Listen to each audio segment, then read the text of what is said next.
یو شیعه دی زما اشنا دی ما ته وی چې تاسو په امام حسین پسې اړو جاړئ نه مال زه ویلی و مال چې زما زوی دوبۍ ته تللی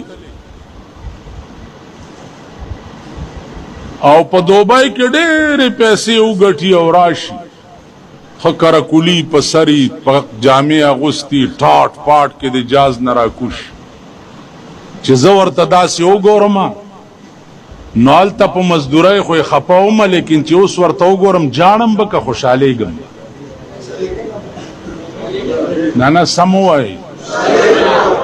ولې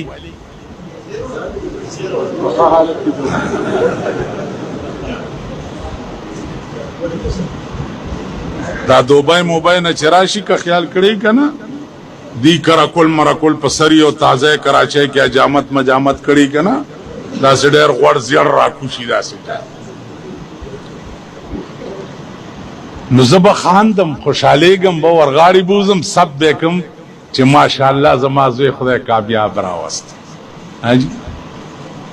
نو مال ته په ایمان ووایه چې امام حسین په جنت کې دی که په دوزخ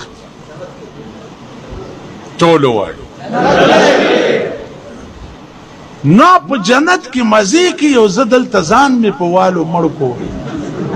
د دې معنا دا ده چې زه پې خفه یم چې په جنت کې ولې چې په کومه شپه رسول الله صلی الله علیه وسلم معراج ته لاړو او جبرائیل جنت ته دننه ننایستو نو جنت کې رڼا شوه رسول الله صلی الله علیه وسلم وفرمایل چې جوړ د خدای دیدار دی جبرائیل ورته وایي نه صبر کوه وی دا څه دي وی هغه مخامخ بالخانه کې ګورې ویل او ویل هغه جینۍ وخندل چې تی ولیدې نو د هغې د غاښونو رڼا په ټول جنت پرېوته نو ټول جنت یې رڼا کړو وی دا څوک ده وی ستا مطلب چې الله کومې هورې ورکوي دا د هغې خدمتګاره ده وایه اوس پوښتنه وشوه چې دا د جنت حورې به څنګه وي الله ورته وایي نور به یې په خپله وګورئ چې راشئ ولا وكأنهن الياقوت والمرجان دا حورې به په رنګ او په صفایۍ کې د یاقوت او د مرجانو په شانې وي د یاقوت او د مرجانو په شانې دا به چا ته میلاویږي ولمن خاف مقام ربه جنتان تو گناه قادر شوی گناه لاس لدرغه او زړه کې دله راله چې د دې به خدای مانه تپوس کوي او تېروسته شو چې تېروسته شوې الله وایي چې په ګناه قادر شي او زما د یرې ګناه پرېږدي دې سړي ته به زه په قیامت کې اعلان وکړم چې 2 جنته مې ورکړه انعام 2 جنته دا به څنګه جنتونه وي فیهما عینان تجریان په دې جنتونو کې به بهترینی چشمه بهیږي جو جنتیان به پکې څنګه ناشتي متکئین علی فرش بطائنها من استبرق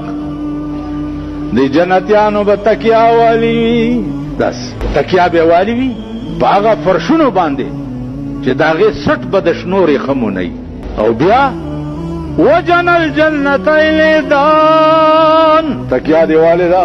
کیله خورم د کیلې लिया जब से मैंने ये नाम मुहम्मद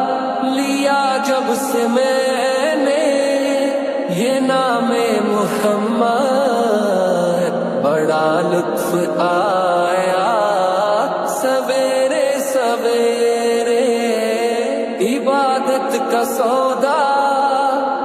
अंधेरे अंधेरे इबादत का सौदा अंधेरे अंधेरे